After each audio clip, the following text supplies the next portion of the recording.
अस्सलाम वालेकुम, welcome back to my channel. आणि कशा आहात सगळे लोक. उम्मीद आहे हे सगळे खैरियत नाही असाल.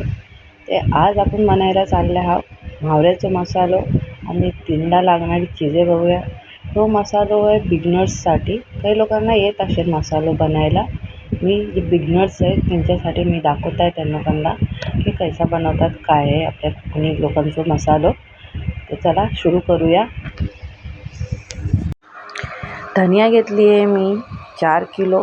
त्यांना मी सगळ्यातला पहिले धवल्याच्या नंतर 7 दिवस निमरातला सुकवलेले आहे मी त्यांना. आणि मग आता 7वा दिवस आहे आज आमचं. ते मी त्यांना सगळे मसाले भुजायला घेतलेले आहे. हे सगळ्यातला पहिले मी धनिया घेतली आहे 4 किलो. त्यांना आता भुजून घेईन आणि मग एक परातला काढेन. ही भुजल्या चालला आहे आणि एक साईडला मी काढून ठेवतो. तसं मी बेडगी मिरची घेतली होती 6 किलो. तिला पण धुवून 7 दिवस सुकवली आहे. आता त्यांचे डेका वगैरे काढून हे आता त्यांना कुटून एक डब्यातला ठेवले. जिन्यातला मी धनिया भुजली त्याच तवीतला मी डाळ भुजायला घेतली आहे. मी जरा अलग अलग भुजत आहे ह्यांच्यासाठी की डाळ थोडी कडक असते. ह्यांना मी 1 दिवसच सुकवले. ह्यांना दह्या बियाची जरूरत नाही होती. ह्यांना मी अशीच घेतलेली आहे. ह्यांना सुकवून मी भुजले. ही 1 कपच्या जवळपास होती. चण्याची डाळ मी काढून ठेवली एक साईडला. आता त्या तवीतलाच मी ही गहू ॲड केले. ते आहेत गहू 1 कप. राय ॲड केली आहे सगळ्यात पहिले. त्यांना मी मूठभर घेतली. आणि मेथी दाणा पण मूठभर आहे. आणि काली मिरची त्यांना पण मी मूठभर घेतली आहे. हे सगळे चीजे भुजून घ्यायचे आहेत. हे मसाल्याला टाकल्याच्या नंतर गहू आणि चण्याची डाळ ही थोडं मसालो आहे ना ठीक होते, घट्ट होते.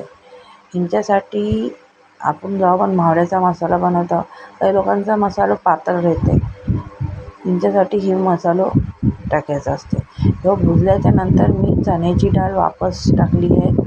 ह्यातला सगळ्यात सोबतच वापस भुजून घेतली आहे.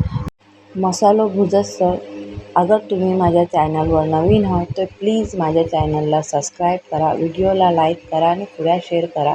ताकी आपले आणखीन कोकणी पोरापोरी असतील त्यांना पण मसाल्याची रेसिपी मिळून दे. आणि ते पण अशा तरीक्याने मसालो बनवून दे आपल्या घरातला. त्यांच्यासाठी तुम्ही लोक प्लीज माझ्या व्हिडिओला शेअर करा. वास माशाल्ला मोठ बेस्ट सुटलो आहे. आता आपल्याला ह्याला काढून धान्यातला यायला पाहिजे.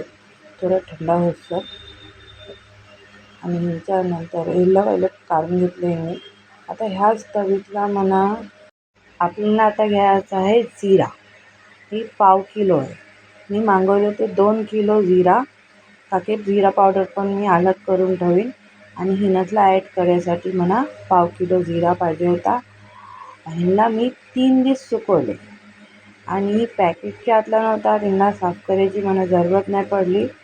ही साफ होता. तो खाली 3 दिवस मी ह्यांना सुकवलेलं आहे.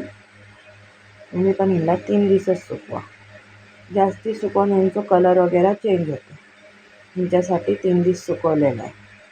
आता ह्यांना पण आपण भुजून धन्यातला ॲड करू.